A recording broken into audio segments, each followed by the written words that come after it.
There is nothing. Only warm primordial blackness. Your conscious ferments in it. No larger than a single grain of malt. You don't have to do anything anymore.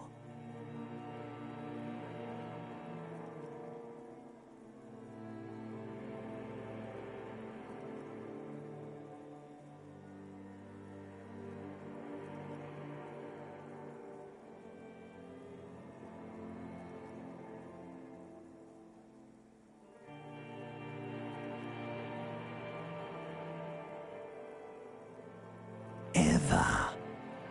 Never, ever.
An inordinate amount of time passes. It is utterly void of struggle. No ex-wives are contained within it. You got it, sweet brother. Nothing upon nothing upon nothing. Coming right up, sir. Smooth passage.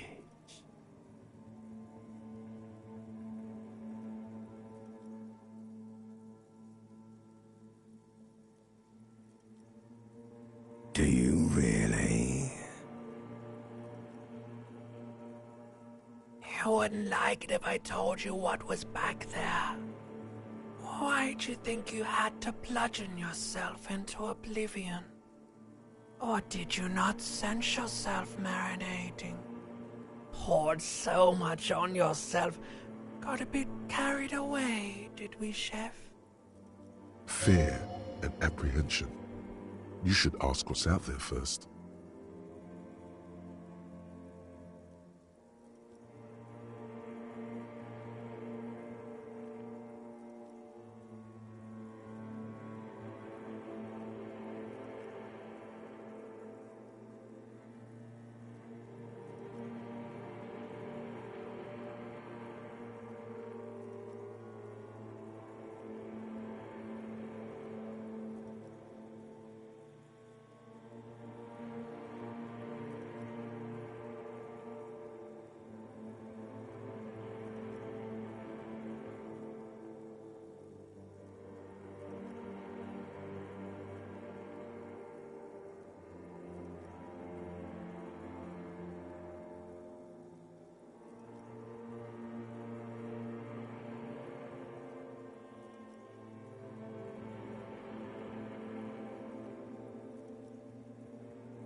Somewhere in the sore, bloated man-meat around you.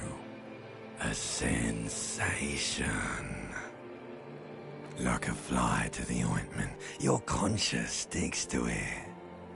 The limbed and headed machine of pain and undignified suffering is firing up again. It wants to walk the desert, hurting, longing, dancing to disco music.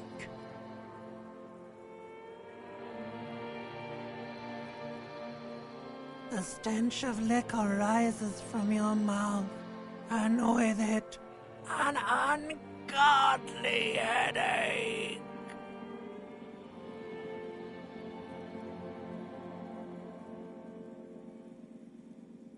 A fiery streak penetrates your skull, trying to force your eyes open. It's a sound, a clarion call from hell.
You hear a jingle.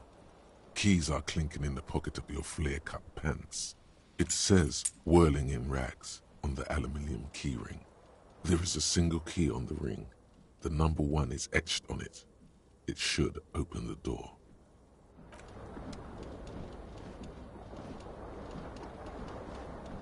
This fan has 2 chain pull switches. One ends in a tiny fan, the other in a light bulb. A truly horrific necktie has somehow attached itself to one of the blades.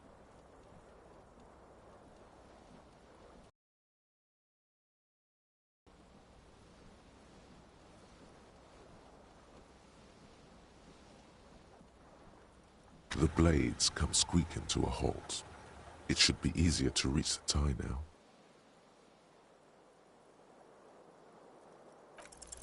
You swoop up and catch the tie. Snap! It's released from the blade.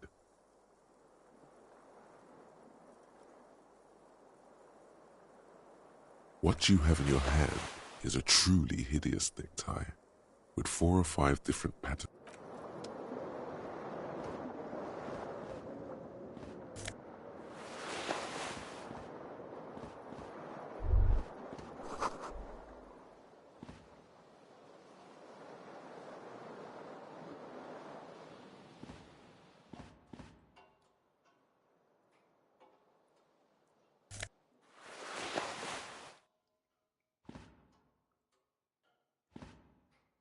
A mirror hangs above a bent and broken sink.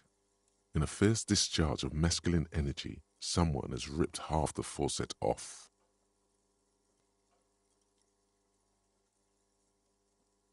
Hot water sprays from the base, Suddenly, you realize you have no memory of the face that awaits you there, underneath the soft. Really, all recollection of the person you are, the people in your life, and even the world you're in has drowned in a sea of blood alcohol. This was no mere night of drinking. It was a deluge of world-ending proportions.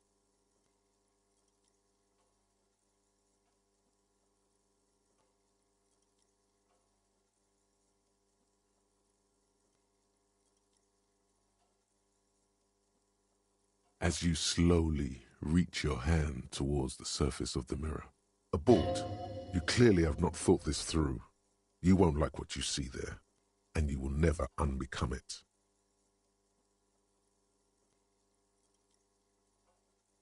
Yeah, there is definitely something wrong with it.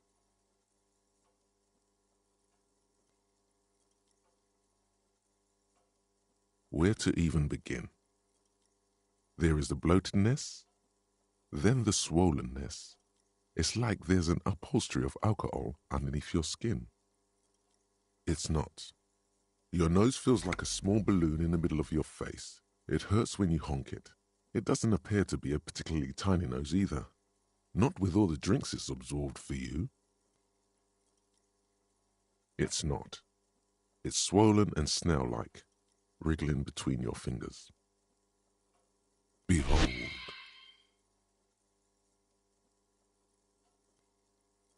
You have no idea who this thing is, do you?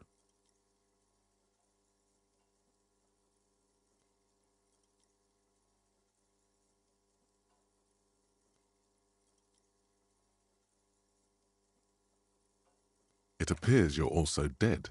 There's clearly rigor mortis on your face. Or wait, is that an expression? Are you trying to make an expression with that face? Why? Please stop. It's horrible. You're scaring yourself. You can't, can you? It's like it's not even voluntary anymore. You have worn that grin into your face, and now it won't come off. What does it even mean? What is the emotion you're trying to convey?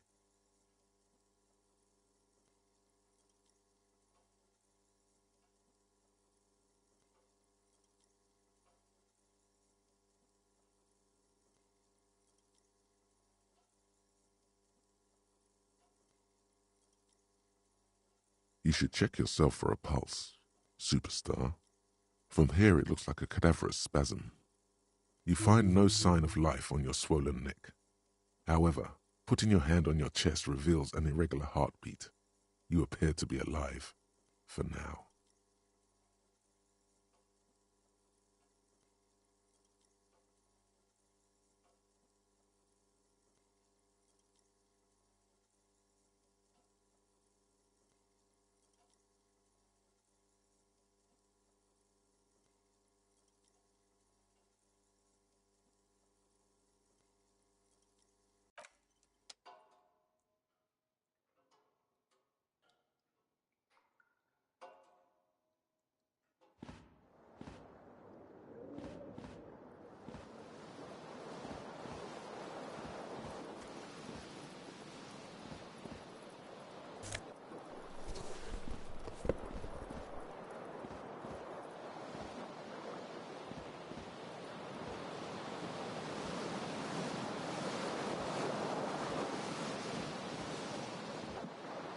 The window stands broken in its frame.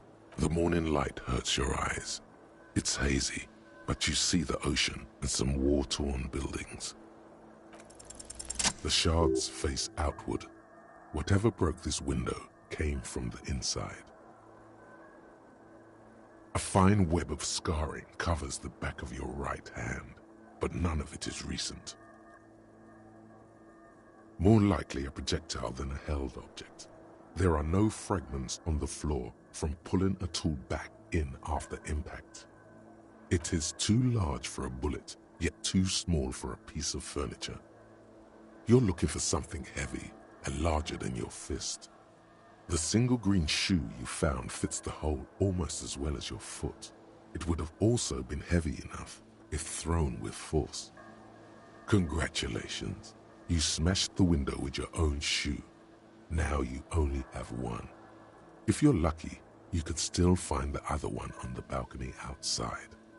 The door to it should be outside your room. A cool wind gushes in. Your toes curl up from the cold.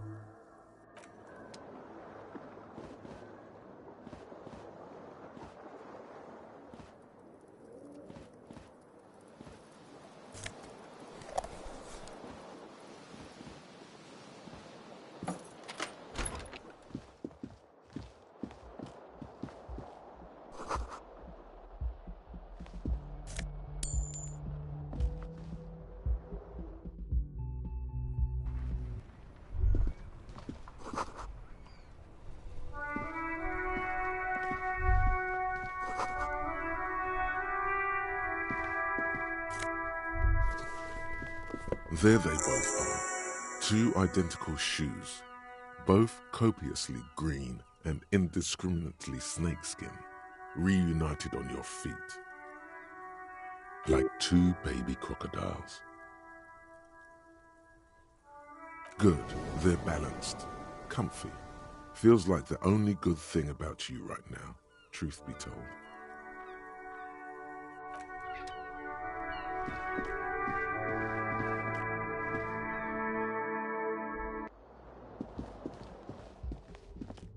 Hello, officer.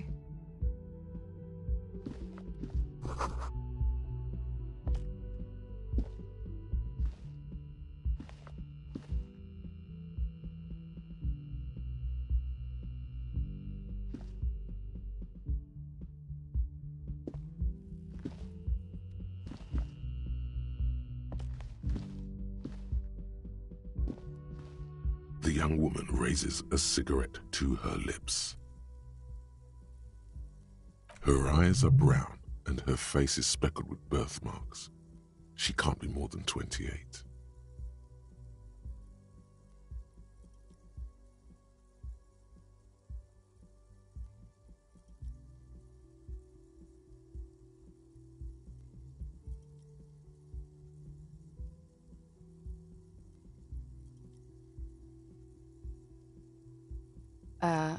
No.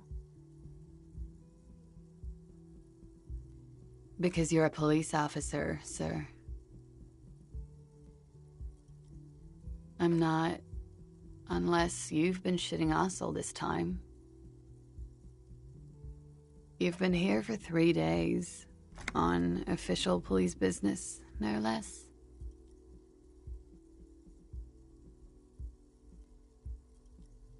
Couldn't say. In truth, so far, mostly drinking.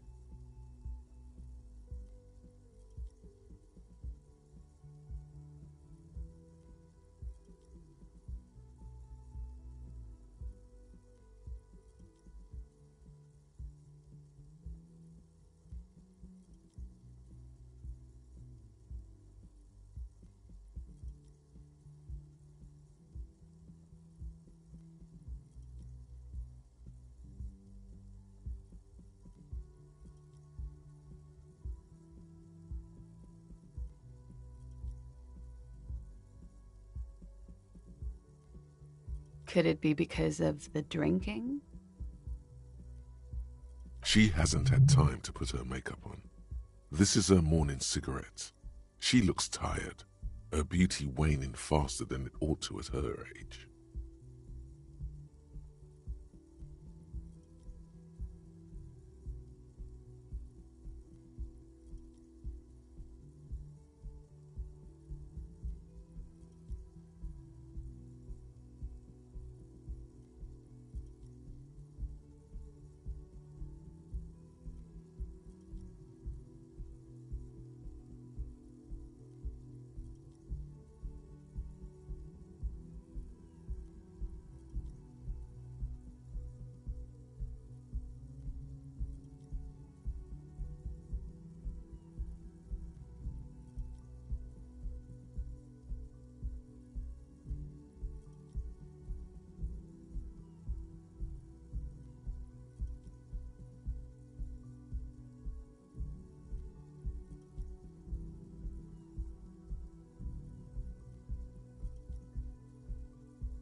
The words have already left your mouth.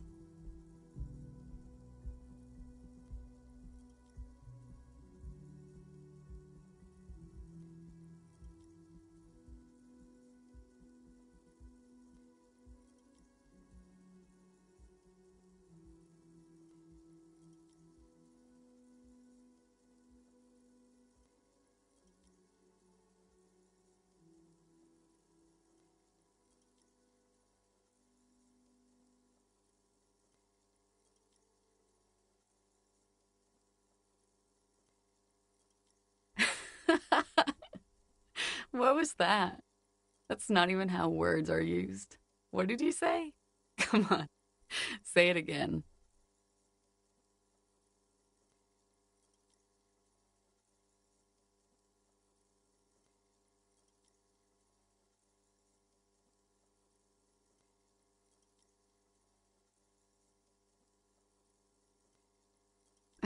No, you see, that's not what you said. You said.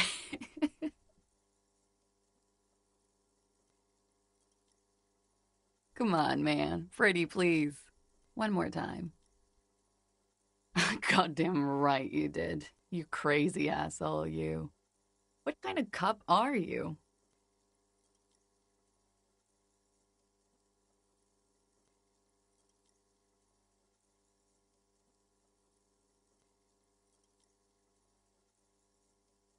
Okay, that's cool.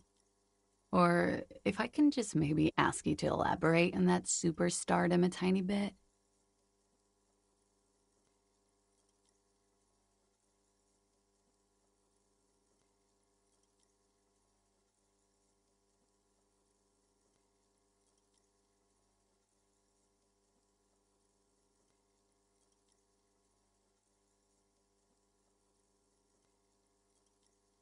I have certainly been entertained.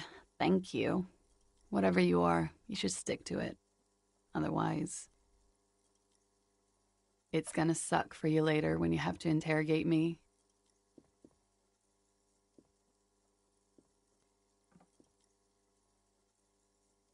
And for the record, no, I didn't do it.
A man in his late 20s stands behind the counter, inspecting a stuffed seabird. As you approach, he gives you a sideways glance, then looks down again. That was disdain in his eyes. Even now he is purposely ignoring you. Looks like he's not a fan. No, I'm not the bartender. I'm the cafeteria manager. He's very animated all of a sudden. This seems like a touchy subject.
That period of my life is over. Not everyone who stands behind a counter is a bartender, okay? I'm the cafeteria manager. I have 3 cafeterias to manage. 3. Sylvie tends the bar here, not me. I'm only standing in.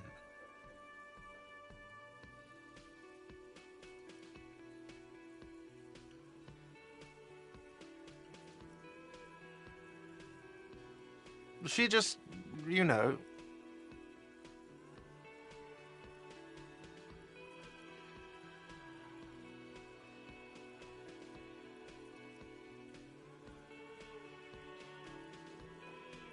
Oh no, you're a hero. A real hero cop.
Could the massive property damage upstairs have anything to do with this?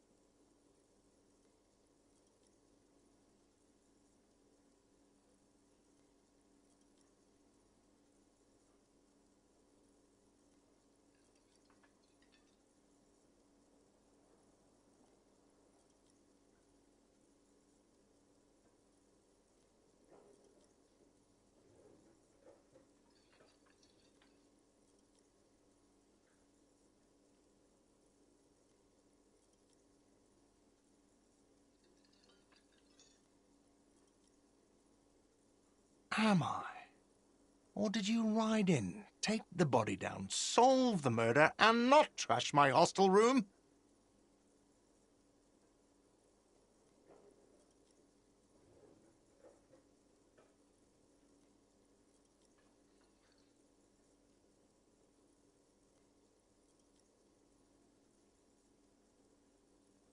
You're right, you didn't, and it's only taken you 3 days not to.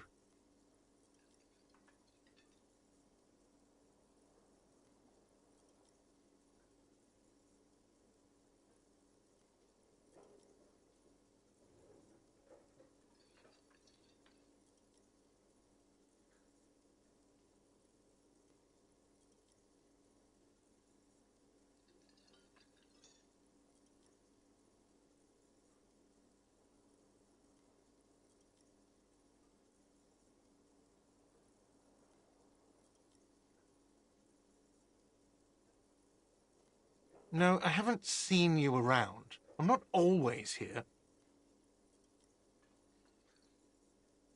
A competent work of taxidermy. The white and brown seabird lies among piles of coasters and drying mugs. One of its wings broken. The man is trying to mend it. Looks like the bird was ripped off the shield that was used to mount it, most likely on a wall.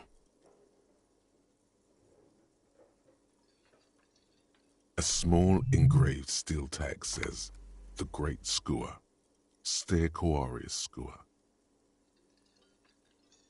Something about it makes you feel bitter.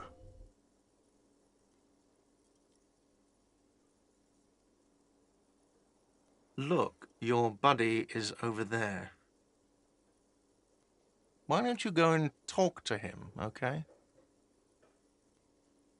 He pretends not to hear you, concentrating on the bird instead.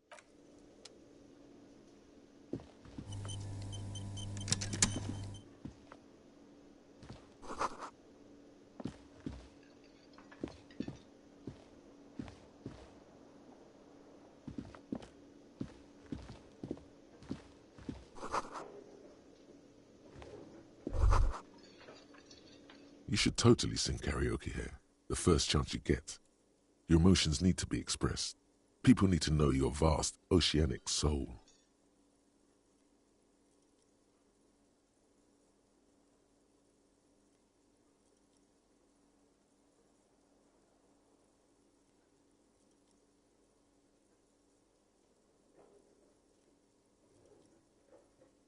Of course, at this point, precise measurements of your soul can only be performed from the outside.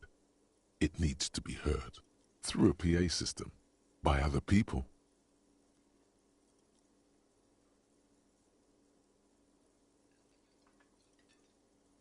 Who is mistakenly identified as a cop for his prominent jawline? Yes, sounds likely. You should probably go on stage and pose for a moment when you're done with this thought. See if it works. You should sing the sad small church song from that tape you found. Thought it was obvious.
Serves them right. You would need another copy of the tape first, though. The one upstairs is destroyed.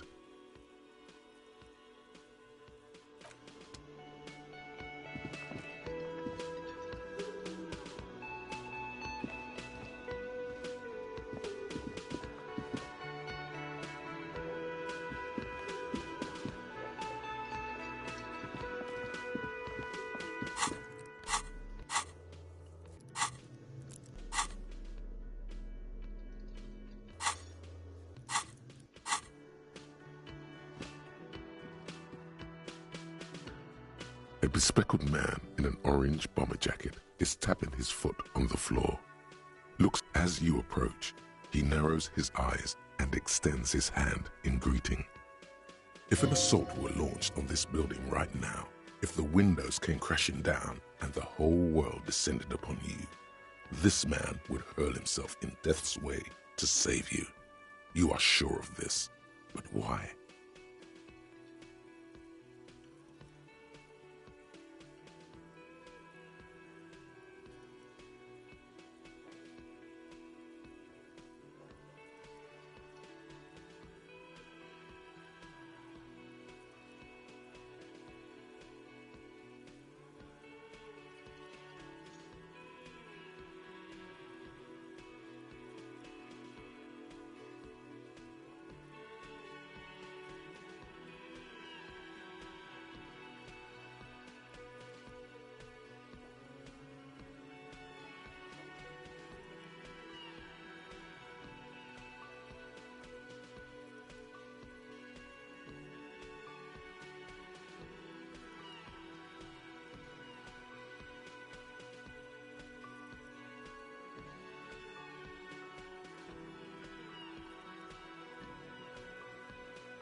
the sleeve of his bomber jacket, as well as on its back, are the same enigmatic white rectangles as on your blazer.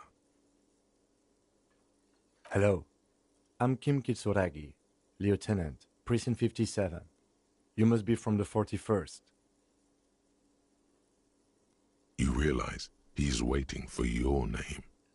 This is your chance to come up with a really good name for yourself. Get creative. Conceptualize. Raphael Ambrosius Cousteau.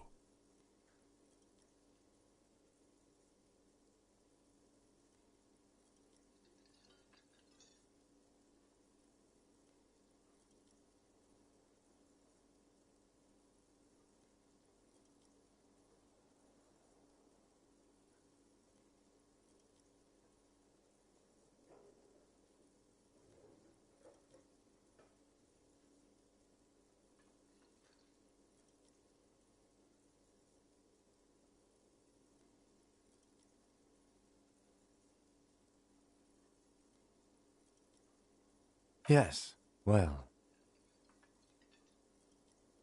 It looks like we had a little scheduling error on Sunday.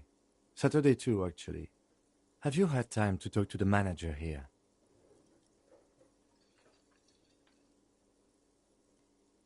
If you don't mind, we should talk to him again. Ask him for a rundown of the area. Now that I'm here as well. I understand the scene is out back, right? It also wouldn't hurt to assure him the police are finally here. In full force, I mean. Have you mapped out the initial interviews? At the 57th, we like to prepare an initial list of persons of interest, and then just skim the surface. Prepare the field, get to know the players. You don't do that? Maybe it's not an inter-district practice.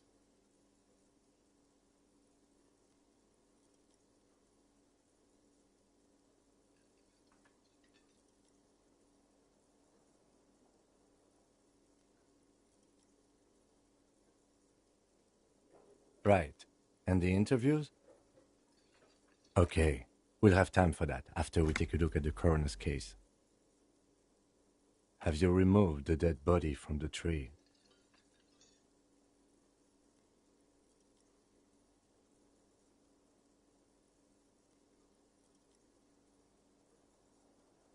Mm-hmm.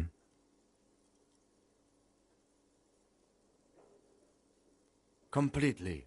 Does that mean you took the body down from the tree?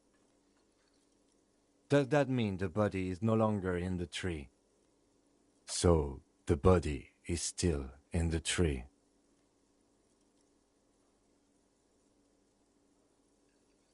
This is the first time you detect a weariness in the lieutenant's voice.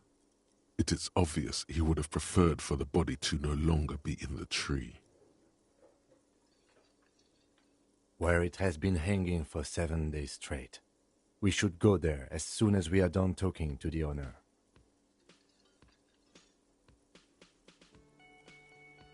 We all feel that way sometimes. There is no such thing as a police officer, I'm afraid. What remains is that there is a dead body in the tree. Someone has to figure out who put it there. If we don't, no one else will.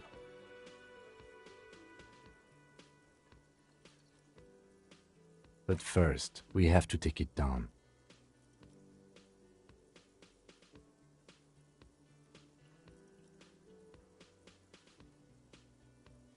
I was sent here to meet a detective from Precinct 41. You have the insignia of the Citizens Militia on your sleeve and on your back.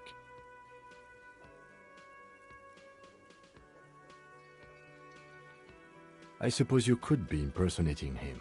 You could have gotten the insignia from the black market or forged it. But for now, I'm going to set those possibilities aside. I'm not from the Inspectorate General. Yes.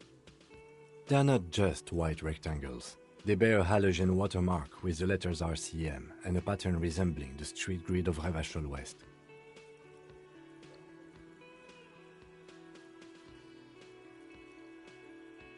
I would ask you to step into the headlights of my motor carriage, but again, it's none of my concern.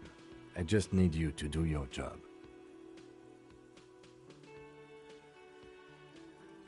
You mean you don't have a badge?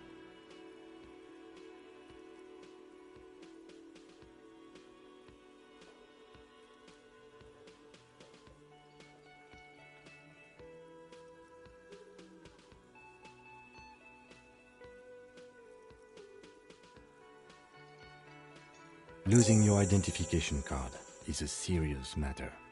My vehicle has a shortwave. You can use it to report your badge missing. I would advise you to locate it as quickly as possible. But getting the body down should still take after you, officer.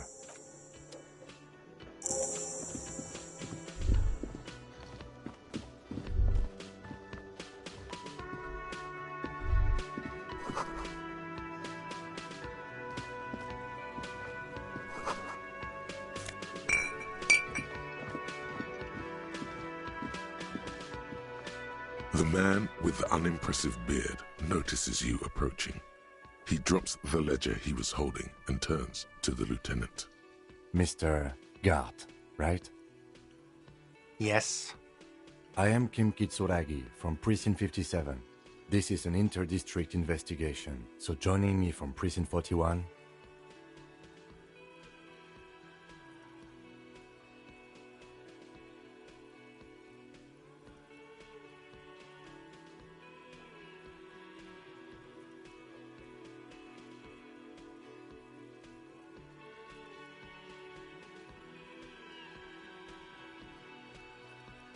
Right. Now, I know it took us a while to arrive at the scene. It also took you a while to call us and report the dead body. It was you who placed the call, yes? No, I only just got here. It was probably Sylvie who called you. She usually works the bar here. I'm only temporarily taking over her duties. Do you have her number? As a matter of fact, I do.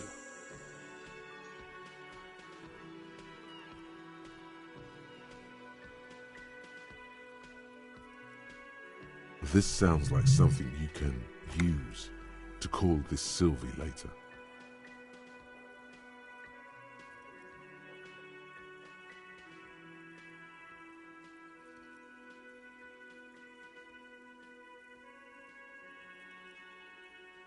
You said you just got here. From where? Are you a local?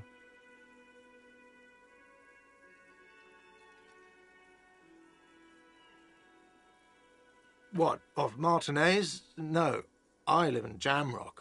I only sometimes come here to keep an eye on the place. This is just one of the many, many cafeterias I manage.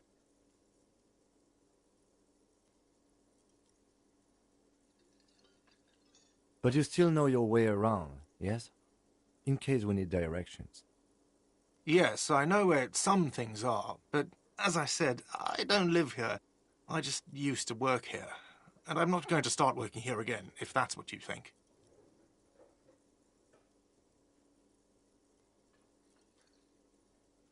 I didn't imply that. Detective.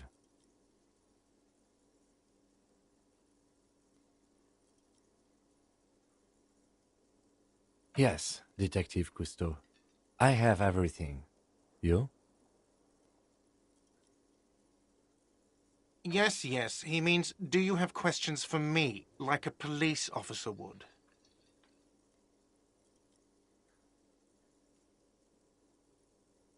She went away because none of your business. Oh my God, what is your obsession with this Sylvie person? Get over it.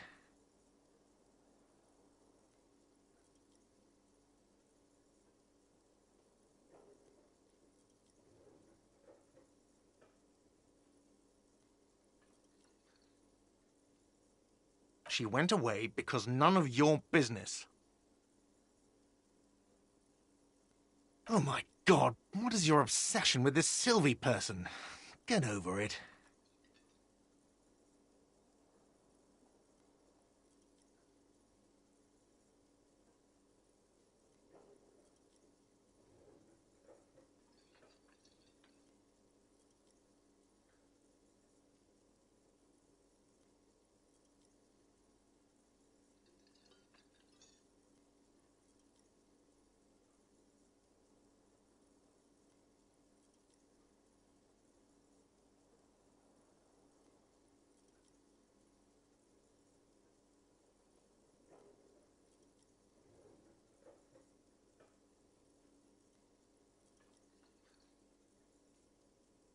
I don't know who killed him. I'm not the police. That's your job. What are you, crazy? Of course I didn't kill him.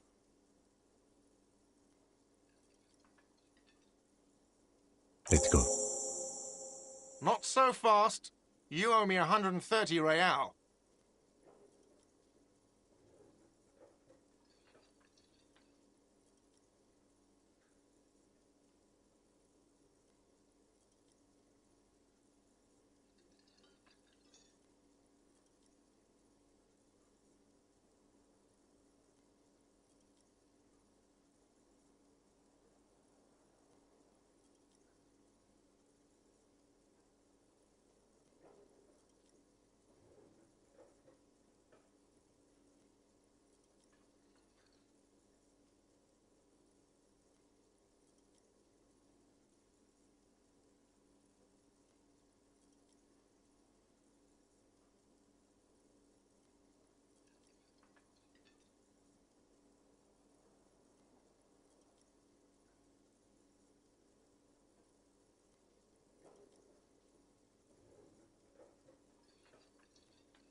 Oh, excuse me. You owe me 130 real.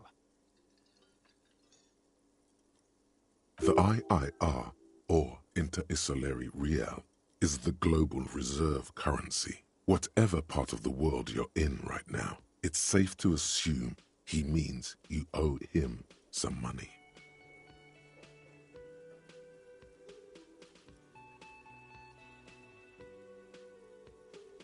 Wow, you're a genius. Yes, that's right, money. You owe this establishment 130 real. You can't arrest me. I haven't done anything.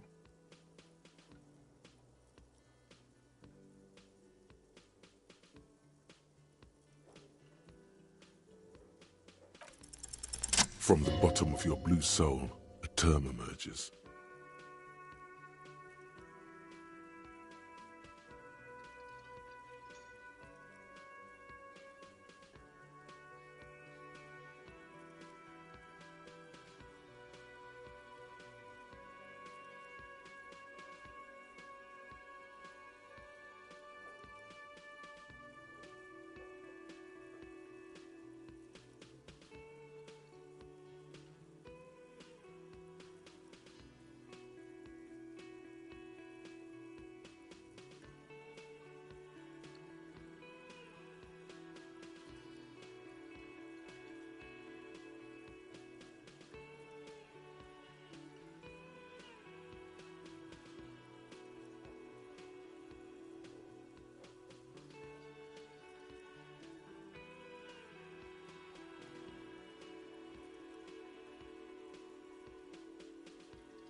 But it's not inane.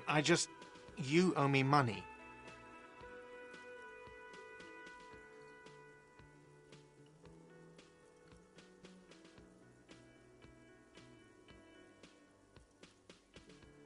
It is cruel of you. A man has been killed. File a request for compensation with Station 41. We need to work now. Okay, you'll only have to pay for the window and the drinks. That's 70.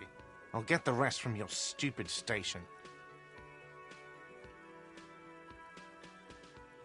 The ledger does. The ledger has a memory. The drinks are non-negotiable. There's no way your station will pay for them.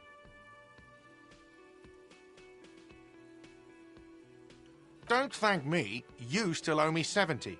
If you don't have it by tonight, I'm not... That's enough now, sir. Good day.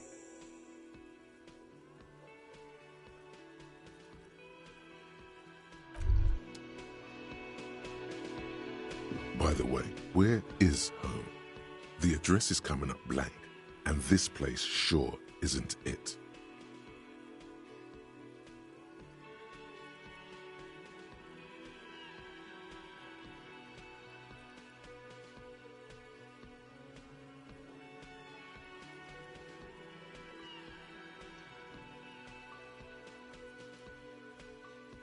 But you've been at this hostel cafeteria for only 3 nights. Where were you before? You had to be somewhere.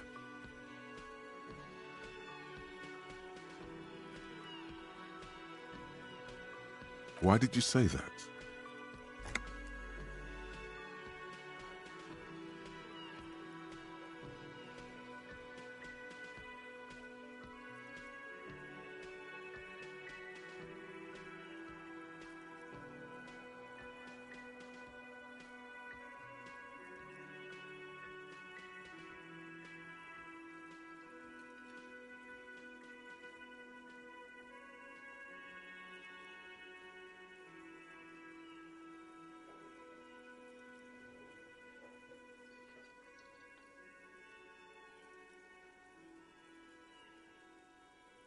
No.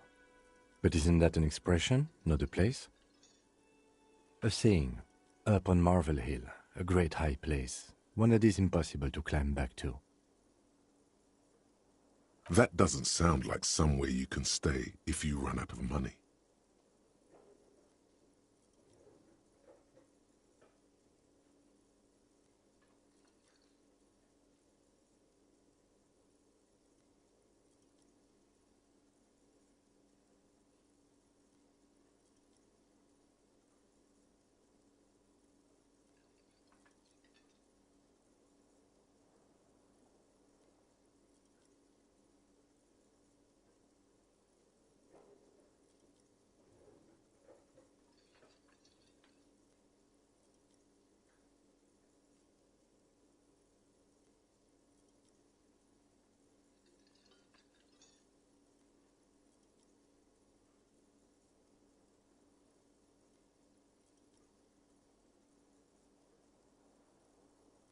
You can try. Run some addresses in your head when you get the time. Maybe a street or an apartment will appear.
Hello, sweetie.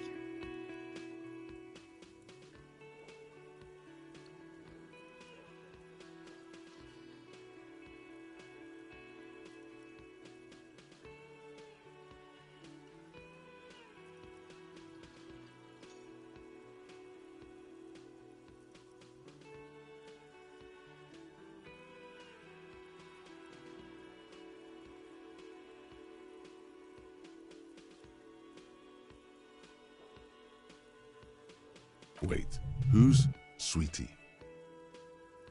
Why, you are, officer. You're a handsome man, officer, with your mustache and your chiseled jaw and that silly dimple on your chin.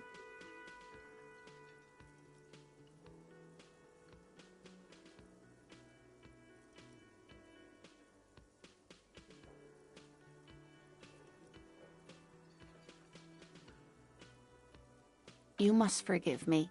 I'm getting so scatterbrained. I completely forgot to introduce myself.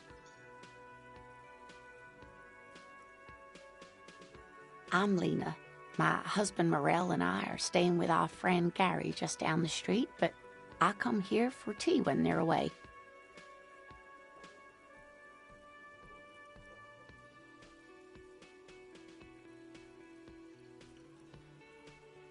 This Lena is wacky enough for the Motley Crew. Hire her on the spot. Whatever do you mean?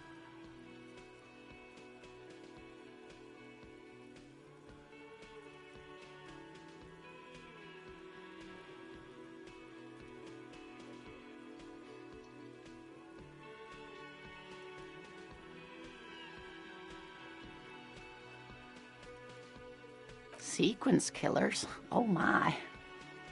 But I think you already have a partner, sweetie. A partner who needs you to help him get a corpse down from a tree. Yes, and it seems to me that you do well to stick close to him.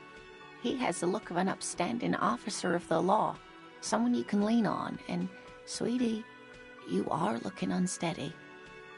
And even if he weren't there, I don't think you'd have much use for me. I really would like to help out, but I don't want to slow you down.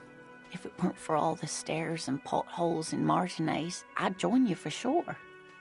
Yes, officer, you look rather dazed. Like a stunned fox. But surely things can't be that bad. Oh my. You know where we are, right? That's right. And where is the Whirling in Rags cafeteria itself located? We're in the city of Revachol, dear.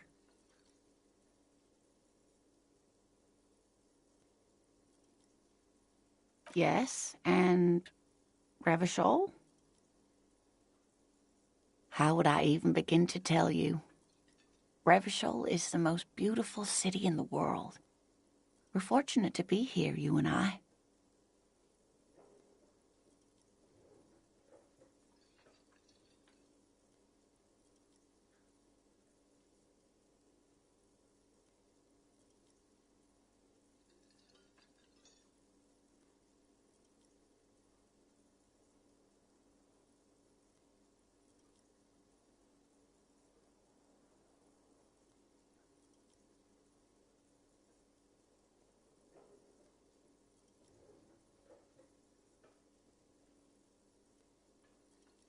I haven't seen very many other cities personally, but everyone says so. Revachol is a rare jewel. This city used to rule the world, though it has seen better days.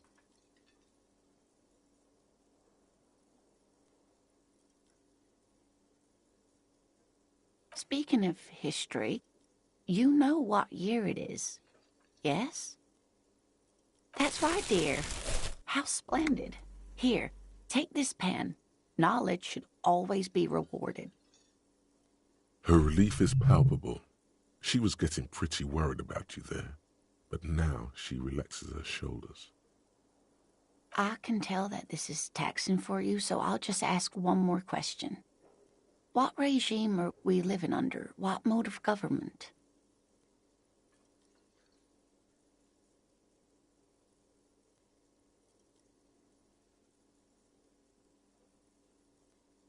Actually, we are not.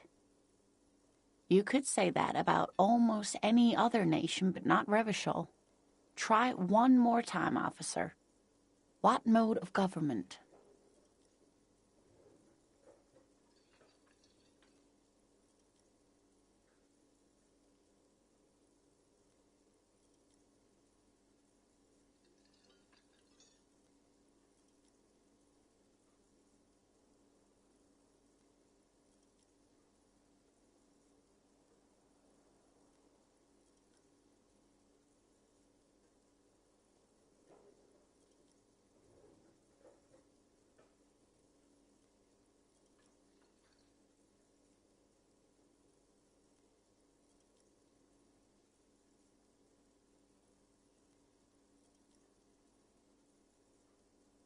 Oh, sweetie, it's really not. There used to be people who thought that way. Other people who wanted those things, but they all went extinct. Revachol is a zone of control led by an alliance of foreign powers called the Coalition. We have almost no government of our own, and certainly no dictatorship of the proletariat. But they still have cops. Oh dear, this is troubling. You really ought to know that, being one yourself. There aren't any cops in Revachol, not in the traditional sense. The status of law enforcement has been a complicated matter since the revolution. But we should stop for today, sweetie. You look like you need a break. Besides, I'm not the best person to explain the big things to anyone. She's scared now. She's realized you really are brain damaged. You didn't do too well, dear. You really only knew what year it is. It does look like you're having trouble remembering things. History and places. Reality, in a word. It's very odd. A sigh. The lieutenant buries his nose in his notebook.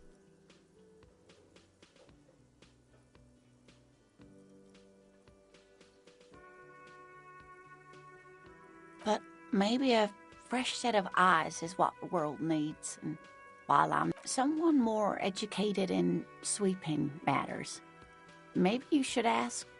No, I'm not an encyclopedia. I won't be a guide either. I'm a detective.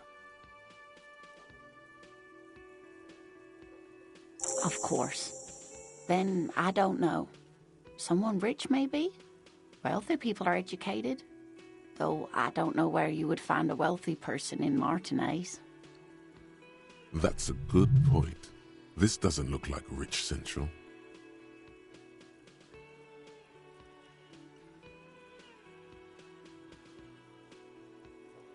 Of course, dear.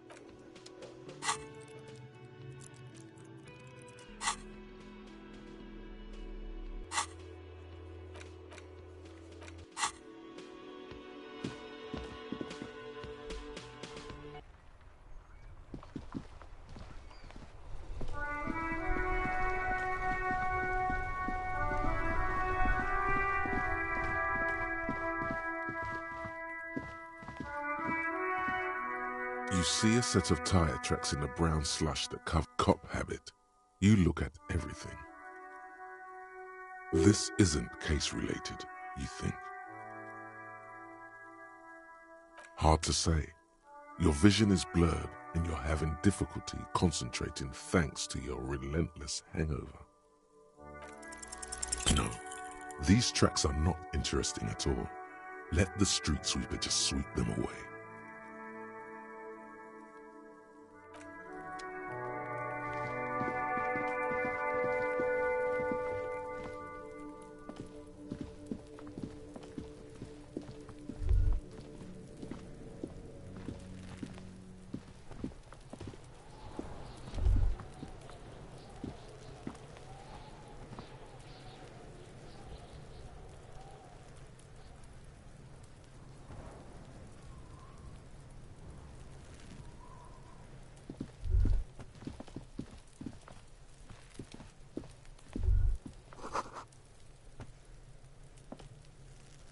There are several footprints in the mud, left by work boots, anywhere from 6 to 12 pairs. Heavy workers' boots with reinforced toes and hobnails, all over the yard. Isn't this something an industrial worker would wear? Noted. What do you think you are? A super detective? You're hungover. These are just dents in the mud. No pattern emerges for the time being.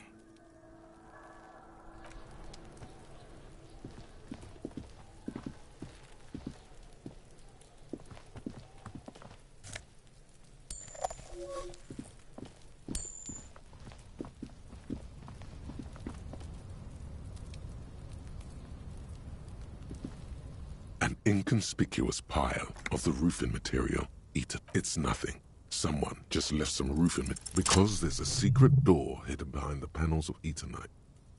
There it is. You see a shabby little door.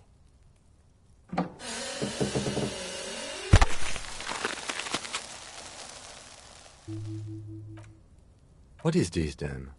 A tool shed? Let's investigate.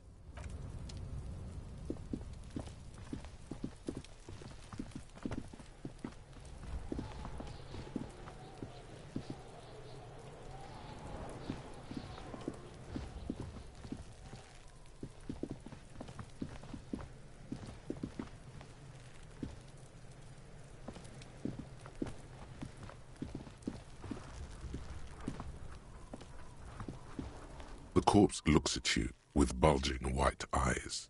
The face around them does not look human. It's swollen and ready to burst. His lips are fish-like and his tongue like a ball gag in his mouth. You seem to be holding your breath. A cargo belt twists his neck at an unnatural angle. The body below appears stiff. Active decay. It's okay to throw up, officer. No one is judging. He's about to blow! Cock's gonna blow, Kuno! The smell is repulsive.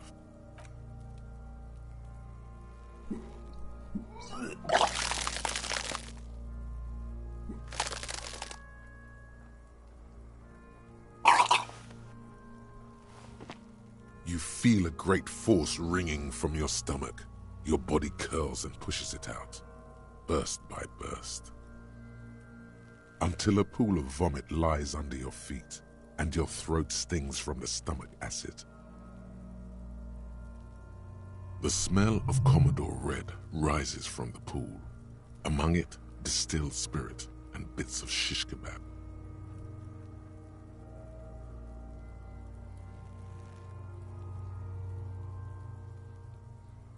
Keep it.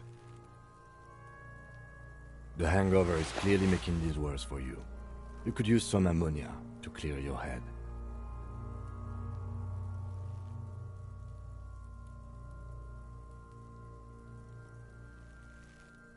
There is freight nearby, east of the hostel. There's a greenhouse here, and a gardener with a wheelbarrow on the corner of the whirling in rags. If you...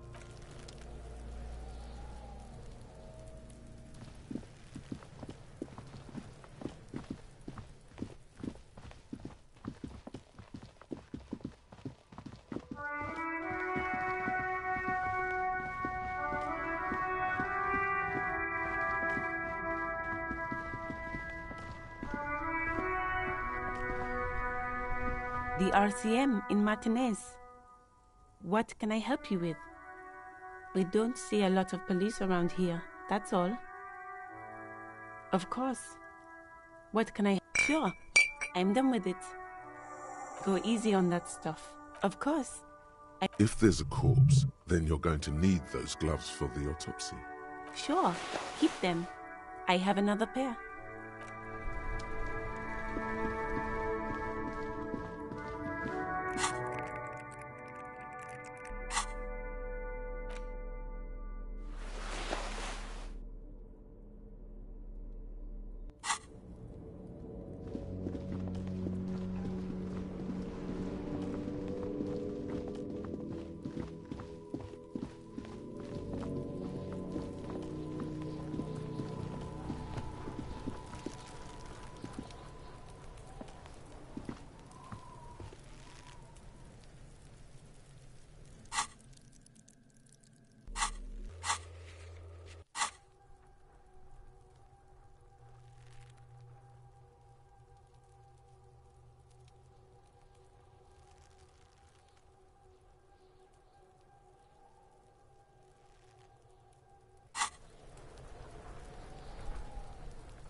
There he still is, looking right through you with his white eyes. The body below is entirely dedicated to that corpse smell.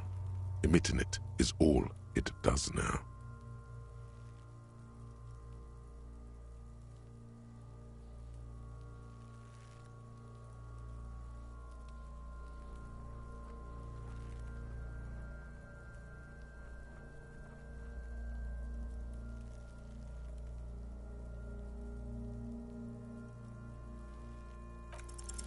The ammonia only makes it worse. The combination forces tears out of your ducts. The second time, not so much. When the vomiting is done, your cheeks are wet with tears.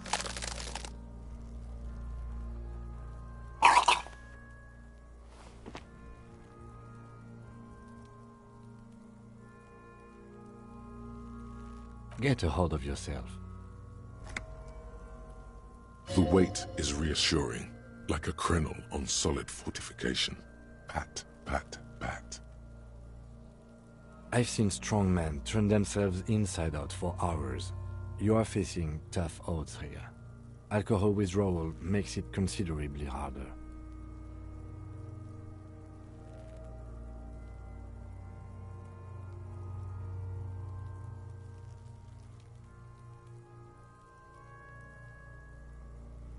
I've seen captains puke their guts out. It never gets easier. You never get used to the smell. Every Monday is cadaver day. Throw up, investigate. Throw up, initial autopsy. Throw up, bag it. Then drive to the station.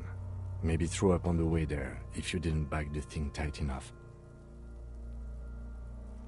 I think I've lost my sense of smell.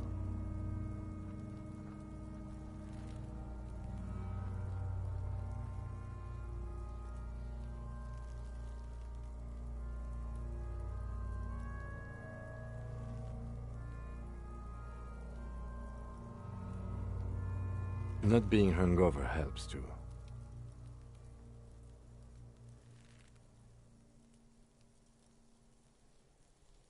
That's probably a good idea. Clear our heads. But before we can do that, you need to get your shit together.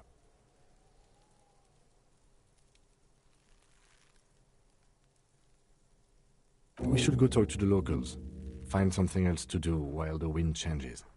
It's pretty bad right now. Give it half an hour. Get yourself together. Then come back and have another go.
striking woman leans against the cabin top of her sailing boat, smiling as you approach. Her green raincoat glistens with droplets. A silk scarf is tied around her throat. Good morning, officers. I'm Joyce. Joyce L. Messier. I represent the board of Wild Pines, the owners of the harbour. You gentlemen must be from the RCM.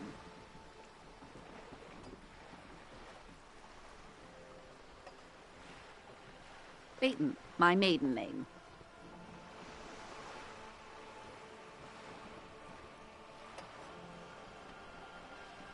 Nothing, honestly. I've said it to every drunk in town, and you're the first one who's responded. Relax. She meant it in jest.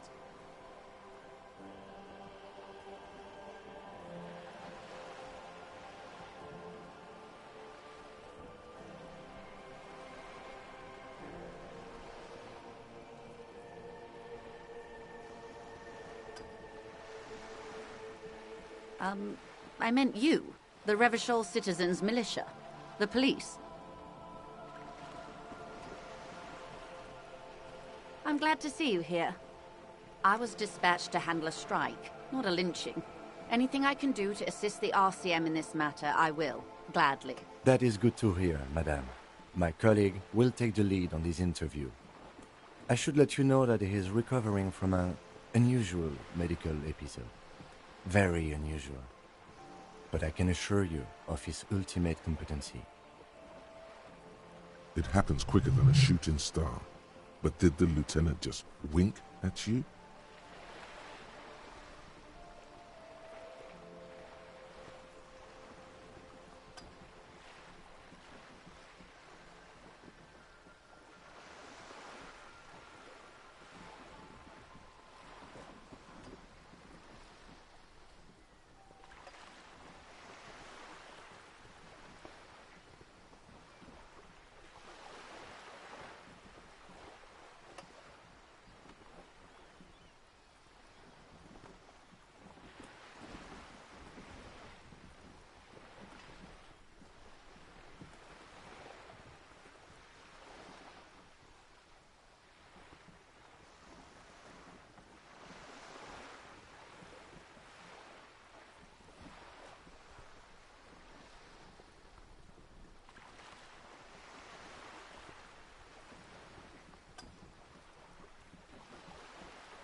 How interesting.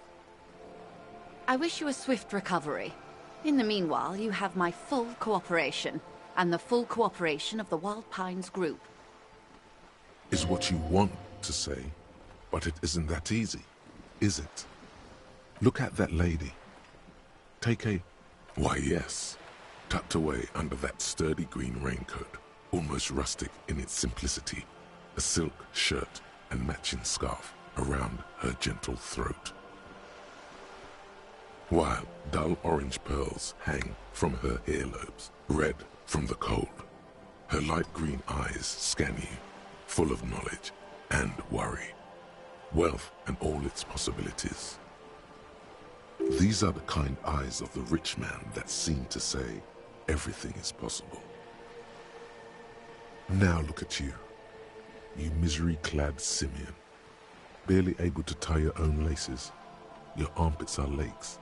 A scythe of booze precedes you. Your hair sticks to your forehead, and your underwear feels uncomfortable.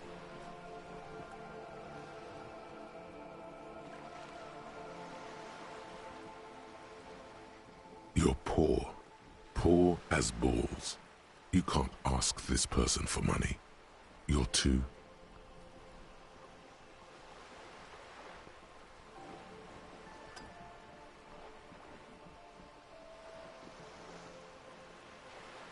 You think your little communism protects you from this feeling?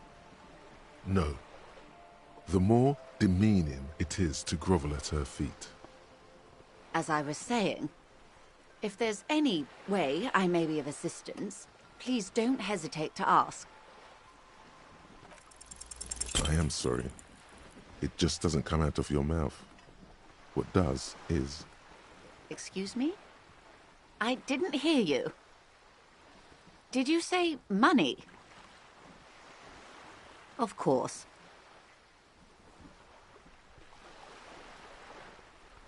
Why, yes I am. The boat? No.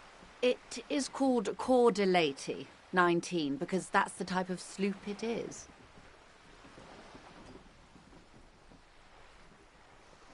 It's a pleasure craft, a 19 pacer. It also happens to be rated for Category 1 racing. Though these days I mainly use it for business. My sloop? I like it a lot. It's the eel's hips, baby. I'm enjoying this part of the interview. It has so little to do with the murder we're investigating. I really do, the lieutenant thinks. Is she thrown off yet? He's looking at the woman, assessing her.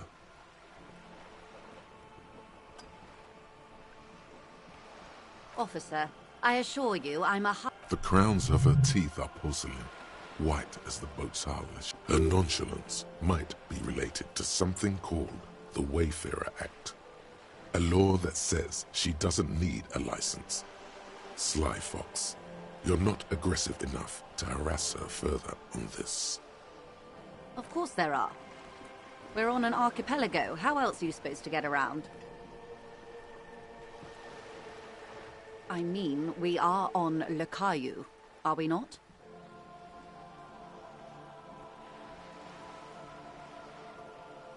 I haven't seen anyone else drive a souped-up Capri Kenema motor carriage either.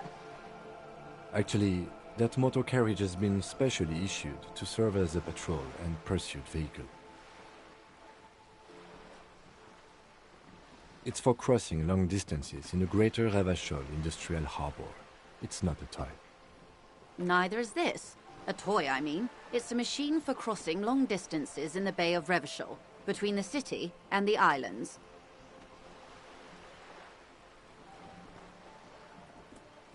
Of course there are.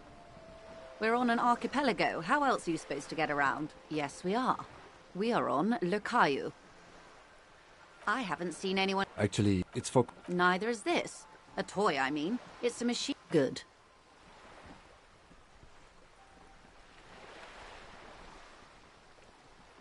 This... reality. What?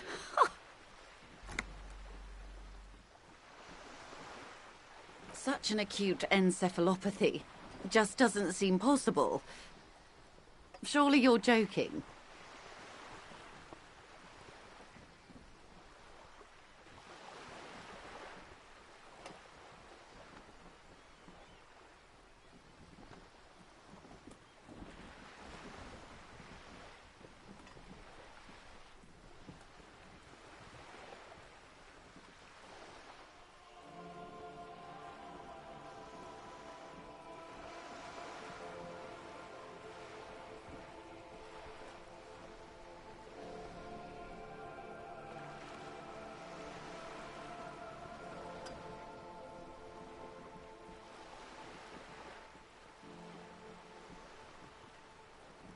Don't be phased, madame. He functions perfectly well. He only needs a lowdown on all of reality.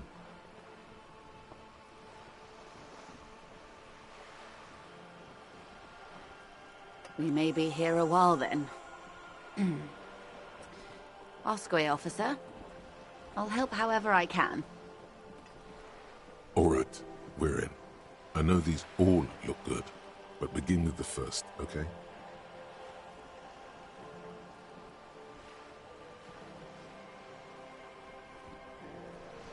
We're in Martinez, baby. A casual term of endearment popular among the 50-plus crowd. It's a disco holdover, pay it no heed. Aren't we all?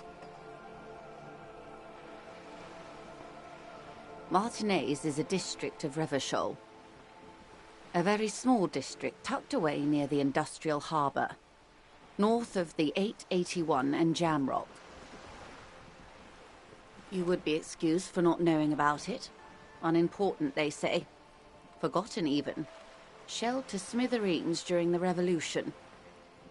It has its charms, just not this time of year. Revachol?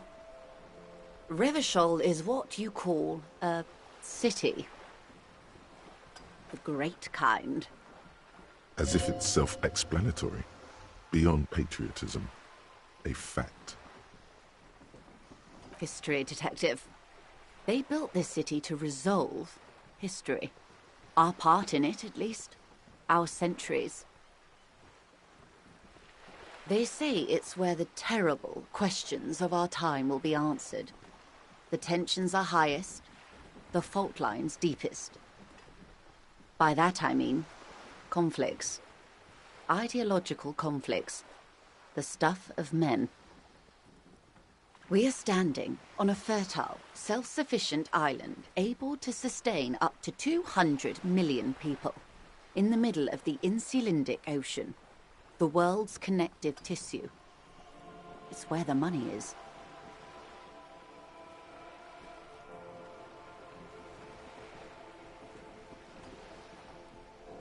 I think it's fair to say so. Martinez is about... A sparkle of lights on the horizon, like morning stars above the curvature of the planet. Silence. She lowers her hand. The water, the light.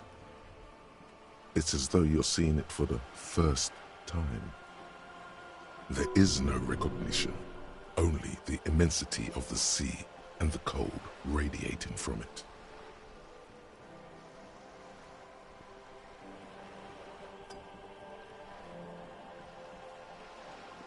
She observes your eyes scanning the horizon, then breaks the silence, slowly.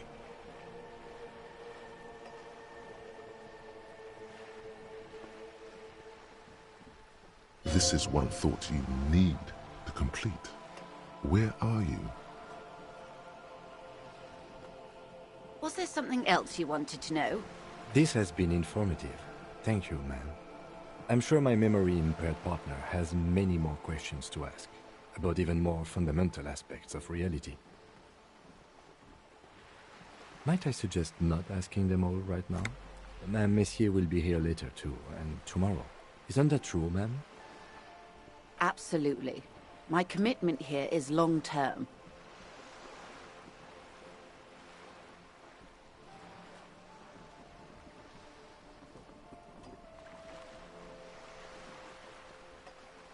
It's better not to eat all your candy at once. Indeed. I'm always at your service. Glad to have been of assistance.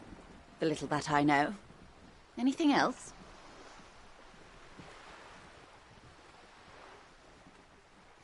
What we do. I'm afraid I don't speak for Wild Pines as a whole.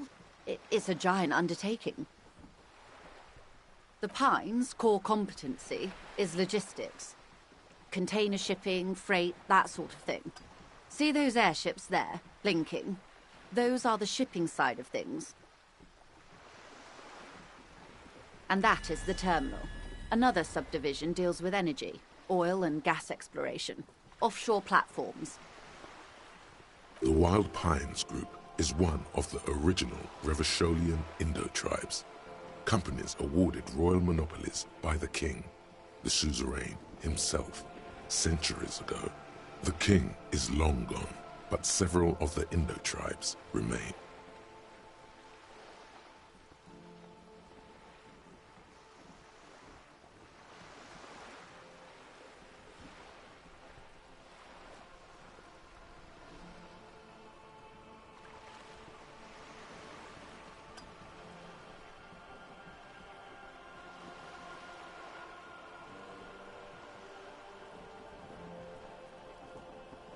Saint-Baptiste, Elysium, an unknown entity known as Brightest Star.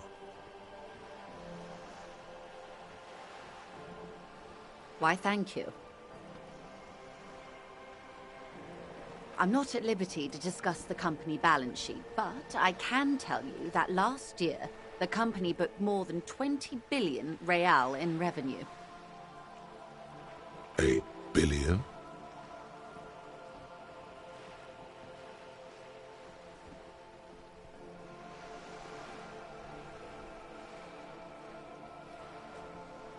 It's a number, officer. A big one. It's made of 1,000 millions. A million is made of 1,000 thousands. 20 billion is a large number, but the conglomerate employs 72,000 people. They all need to be paid. Then there are capital improvements, interest payments. A conglomerate the size of the Wild Pines is like a shark. If it stops moving, it will die. Then what becomes of those 72,000 families? It's a tremendous responsibility. They started as an exploration and cargo fleet conducting trade between the Samaran and Insulindian Isolas 250 years ago, when Pine ships explored the South Seminese and charted Lomantang on behalf of the suzerain. Centuries of care, deliberation, and madness have gone into this endeavor. Vessels pass through the Great Unrest to re-emerge with apricots in tow. The logic of the system is totalizing. It's taken everything from its employees to build it.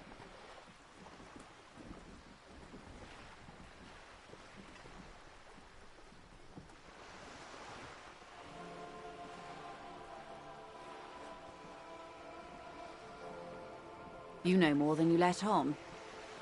Certainly it helped, but most of the original Indo tribes have failed, or been absorbed. To survive, Wild Pines had to grow and adapt. No suzerain did that.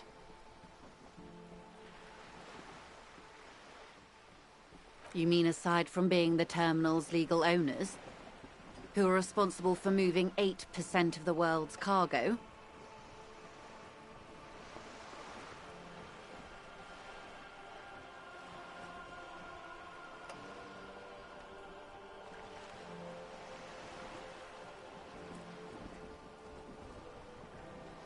We built this district.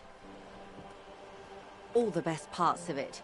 Rue de Saint-Ghislain, with its bastions, the plazas Meteor and Mosaic, even some of the old street lamps have been put back thanks to the investments from the WP. Before Martinez was swallowed by the industrial harbour, even before it was part of Revachol, long before Terminal B was erected here, the Pines built it as a resort for its Revacholian employees. A company getaway, for a weekend or a summer holiday. Then came the revolution. But that's another matter. I'm here to make sure the Pines can fulfill their responsibilities to the place they built. With your help, hopefully, says her warm tone.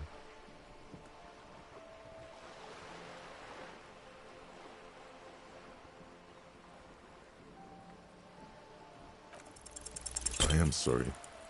It just doesn't come. Excuse me? Of course.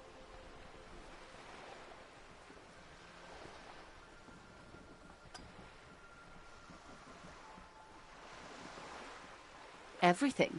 Right up to, but not including, trade secrets. I believe the official title is Senior Labor Negotiator. In practice, I'm a grocery clerk. I relay the union's demands to Wild Pines and return with Wild Pines' counteroffer.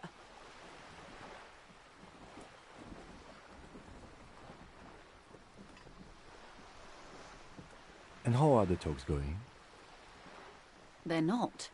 That's the problem. The union stopped all negotiations a week ago, after that awful lynching took place. Wait, she just admitted that the lynching and the strike are connected.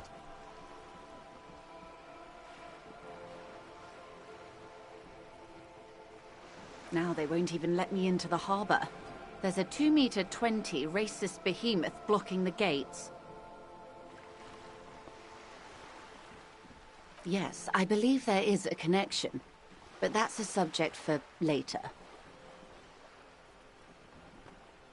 What can I say? The Union employs a giant covered in tattoos.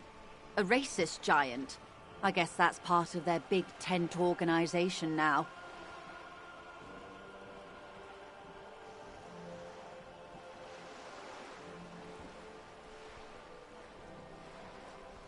Let's say I was not making the kind of progress I'd hoped for when I first arrived.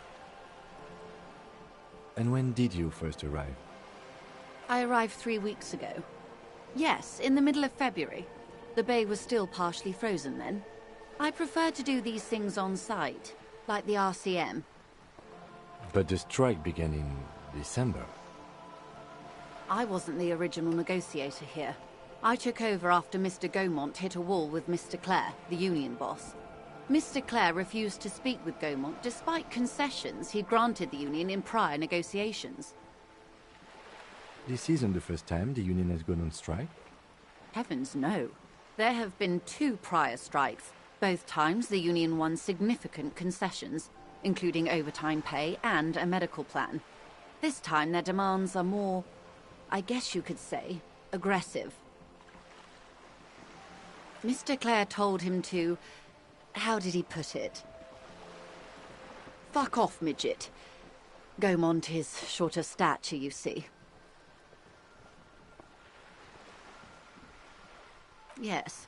Keep in mind, this is a negotiator Mr. Clare has worked with before, and who was more than fair with him and the union. There are leaflets everywhere, and banners. What did they say again? Oh, yes.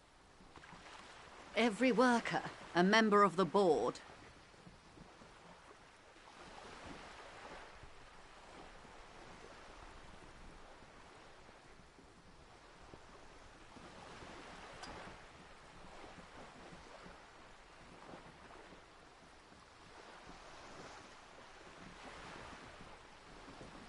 In its defense, another said, demand democracy. Pretty tame stuff compared to every worker a member of the board. It's quite simple, you see. Every time the Wild Pines group makes a decision, about what? About anything really, it needs the signature of each of the 2,200 workers in its Martinez terminal.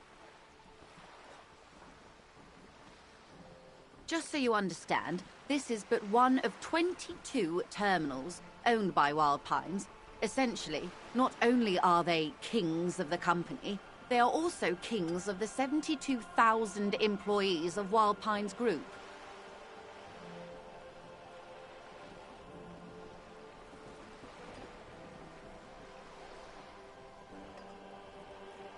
That may well be. It's not up to me to decide who is king, but as negotiations go, it's not a swell start. I'm not sure. Naturally, I assume that was just their opening position, a hard-nosed tactic with a side of mockery. But there's been no follow-up, just the same nonsensical slogan repeated over and over again. And now, people are getting lynched, I hear. Behind the whirling in rags. A disastrous situation if there ever was one.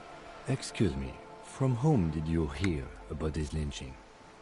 I first heard it from the bowyer at the gates. The one whose very name advertises his aversion to work. I think he said it was, "Call me mañana." This checks out.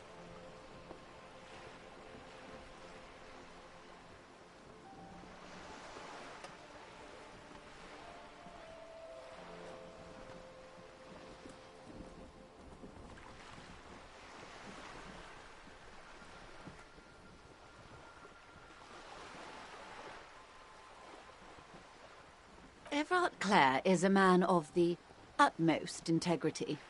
If you can say one thing about him, it's that he always puts the interests of the workers first. Of course not. Everard is fantastically corrupt. I imagine he has a thick, viscous goo where you and I have blood. If you were to prick him with something sharp, you could see it oozing out. A knife, maybe? No, a rapier.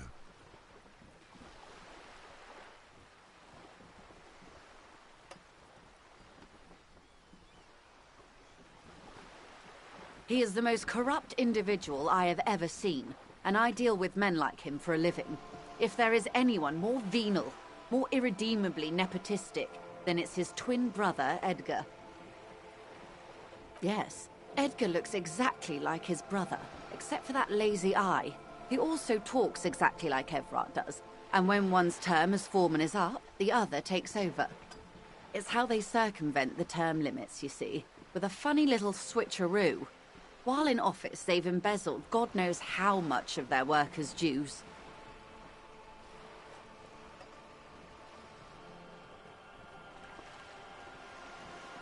The Debardeurs Union was once a perfectly normal institution. 20 years ago, anyway. It must not have been easy to establish under the Emergency Act, but they did it. I can respect that. Organized labor at its best, as they say. Then something happened in the local chapter elections. The brothers Clare came and transformed it into a... how do you say? A mob. The Debardeurs are a crime syndicate. Sad as it may be, I suspect we'll be forced to cooperate with them.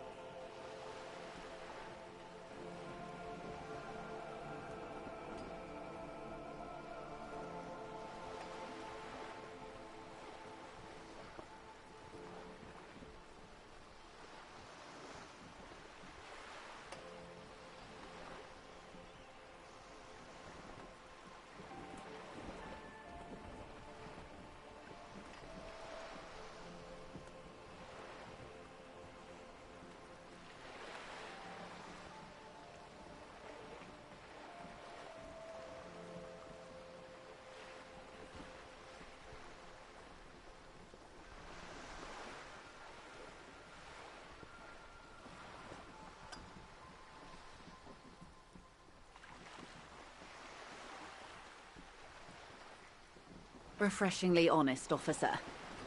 The company has tried appeasing in the past, but I'm afraid our concessions have only emboldened Evrard and his brother.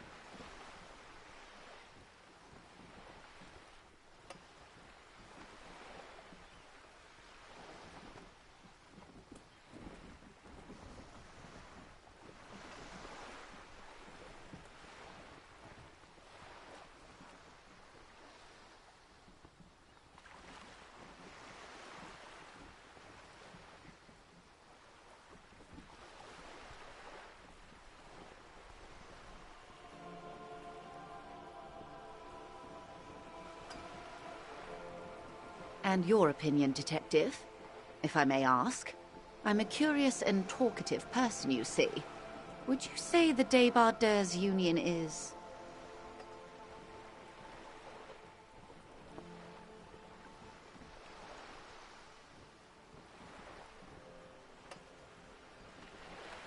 Thank you for being candid. Sadly, Wild Pines have cooperated with what amounts to a crime syndicate for 2 decades. However much you feed the wolf always hungers.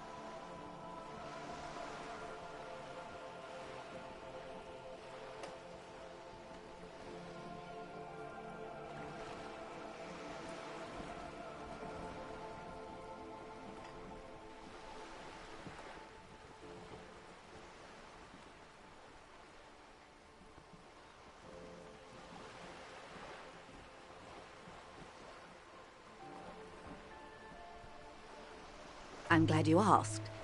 There was a woman, the previous forewoman of the Union. She disappeared. Disappeared?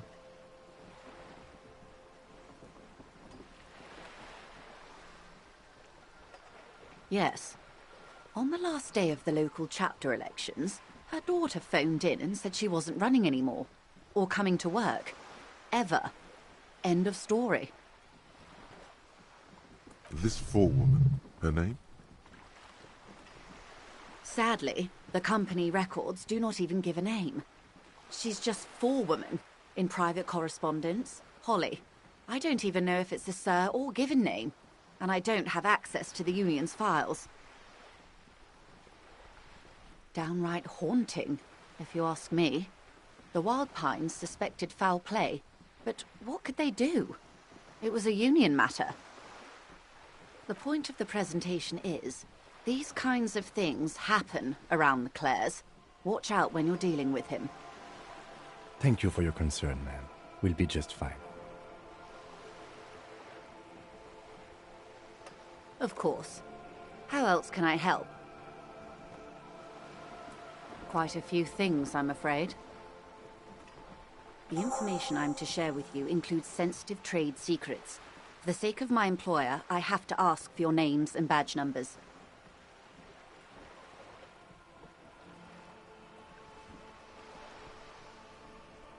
Of course, ma'am. We should have introduced ourselves. I am Lieutenant Kitsuragi from Precinct 57. And this is my colleague from Precinct 41. I'm afraid he doesn't have his badge at the moment. I hope mine will suffice. How curious. Why is that, Detective?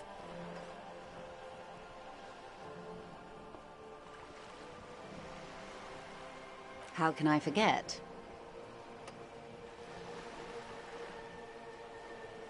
I was hoping your condition was rhetorical, Detective. A questioning technique. I have sympathy for your highly unusual condition, sir, and I believe you. But as it stands, I cannot share any confidential information until I've seen both your badges. I understand the dictates of protocol, ma'am, but is there no way around it? I'm afraid not, Lieutenant. These are my employer's orders. She's a professional negotiator. She should be open to some sort of mutually beneficial arrangement.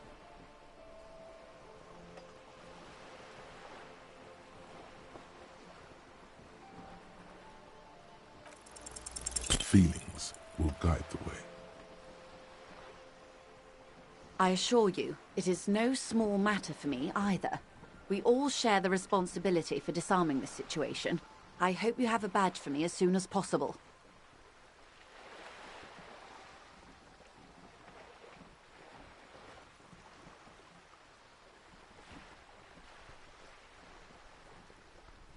Trust me, officer, I am full... She's silent.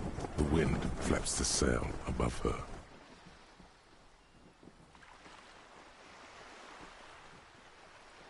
Officer.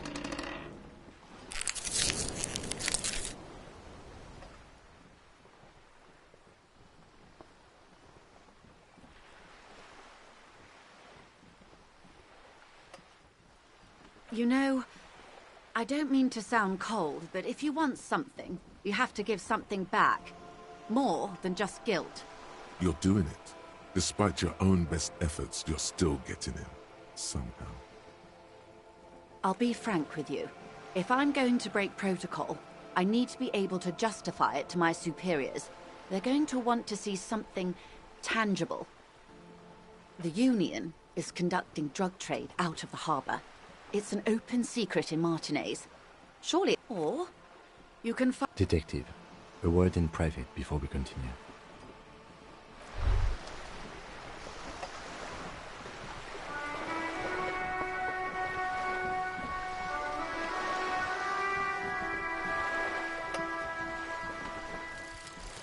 Volumetric ship compressor. Bizarre scientific news from Revachol West today, where a police officer's shit has been observed at a pressure of around 495 gigadecimals. These metallic hydrogen levels of shit togetherness were thought to exist only at the center of collapsing stars, not law officials. It remains to be seen how long the shit's singularity lasts.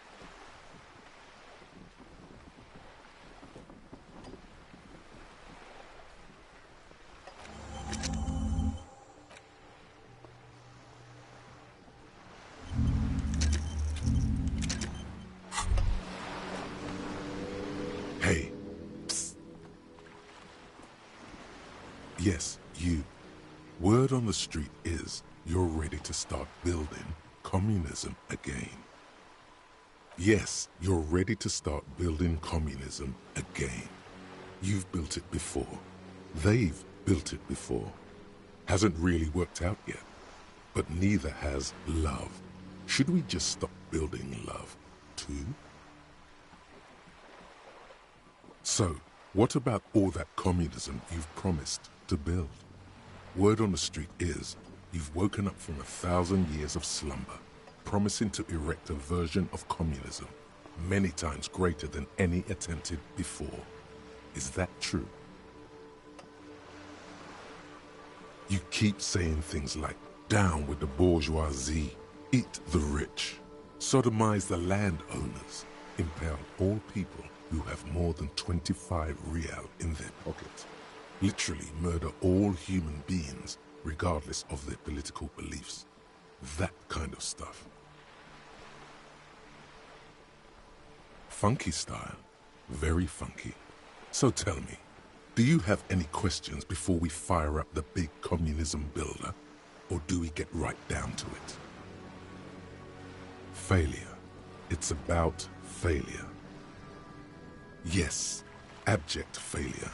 Total, irreversible defeat on all fronts. Absolutely vanquished, beaten, curb-stomped and pissed on. Until you came along. You will reverse the fortune of the workers of the world. You alone, against every living thing, against every human alive. 800 trillion real in the hands of an impossibly well-organized ruling class. Towering city blocks of bankmen who have the ears of prime ministers. Million-headed armies of nations and the love of your own mother. You against the atom, the charm and the spin, where the whole world failed. Matter failed to bend to human will. Human will failed to get out of bed and tie its laces. You alone, single-handedly, will rebuild the dreams of the working class. You are the last communist. Now get to work, comrade. Oh yeah, get the firing squads and the animal wagons ready.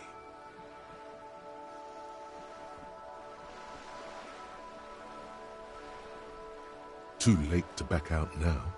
You can't make an omelette without breaking a few million eggs.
A sturdy metal door guards the southwest entrance to the apartment building. The door rattles against your knuckles. The door rattles again.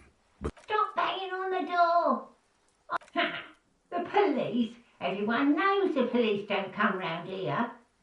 No, I already told you.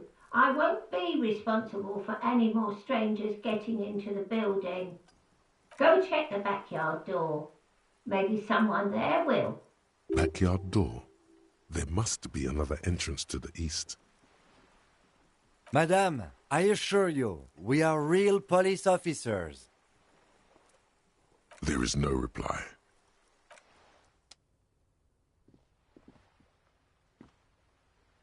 You You better keep walking.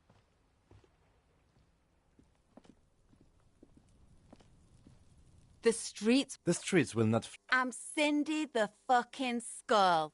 What else do you want to know? Date of birth, blood type, the last time I was tested for Hep C.